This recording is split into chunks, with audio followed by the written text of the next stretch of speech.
after more than a dozen ballistic missiles were launched at 2 military bases in Iraq where US troops are stationed, President Trump addressed the nation. No Americans were harmed in last night's attack by the Iranian regime. Iran appears to be standing down. While Iran's leader threatened more attacks, he stopped short of threatening further direct military action. Iran's latest attack appeared calibrated to avoid further escalation in the conflict with the US, and for now, both sides seem to be backing away from further military strikes. But in a tit-for-tat conflict that has been going on for more than 40 years, Iran has shown its resilience to US pressure. And on top of a sophisticated conventional military capacity, Iran can draw upon unique strengths to inflict geopolitical stress onto the Western world. So I think what's unique about Iran in the Middle East is it can draw on three powerful ideologies. First, it has Persian nationalism. Iran is one of the oldest countries in the world, and Iranians are incredibly proud.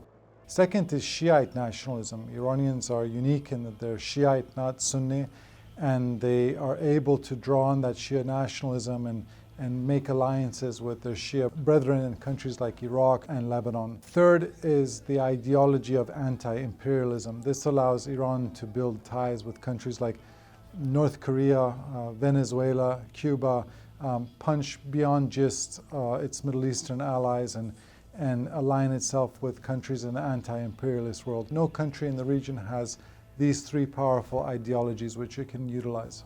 Iran also has a network of allied militias and militant groups across the Middle East that could be enlisted by Tehran.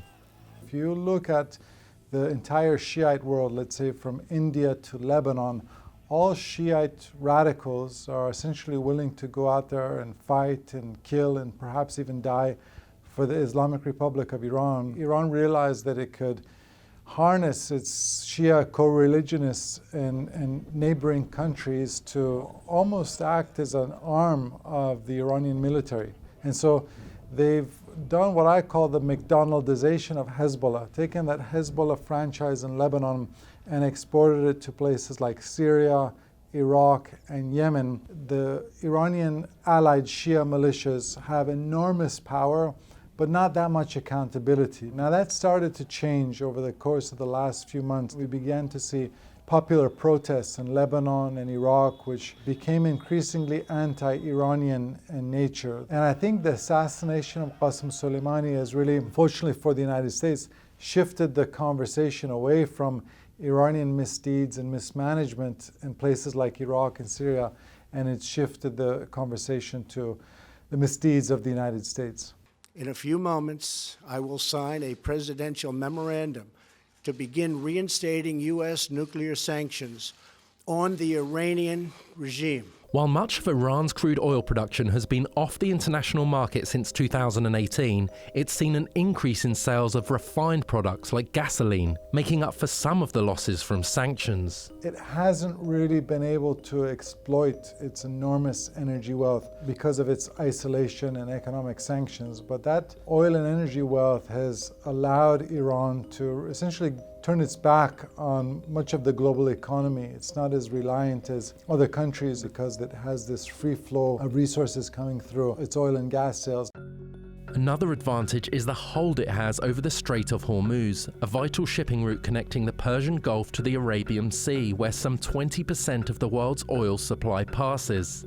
In July last year, global markets were roiled when Iranian forces seized a British-flagged oil tanker.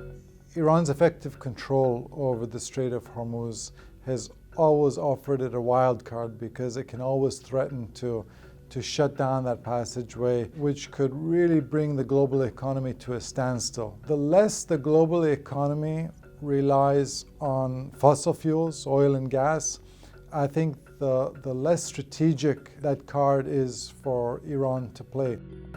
Following the death of General Soleimani, Iran said it would no longer comply with limits on uranium enrichment set under the 2015 nuclear deal. What's key for Iran is to restart their nuclear program in a way that will create international divisions rather than international unity. What that means is they're not going to go from 0 to 100 and kick out all of the inspectors and say they're rushing full speed ahead for a bomb, because they know that will unite the Chinese and the Europeans and the Russians with the United States.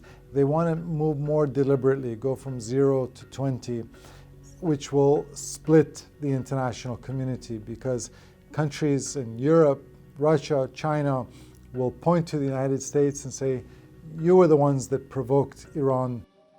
On the world stage, Iran largely stands on its own, but as history shows, it knows how to frustrate its enemies without a lot of resources. It's not a country which can hang with the United States the way that China or Russia can. It's not a global power, it's a regional power. But Iran has nonetheless managed to frustrate enormously the United States going back to the 1979 revolution. And since then, Iran is essentially the only country in the world whose official slogan is "Death to America." So whatever the topic is, whether it's nuclear, cyber, Iraq, Afghanistan, Syria, Iran takes the opposite side of the United States. And so for that reason, it's been a perennial challenge for US policymakers for the last 40 years.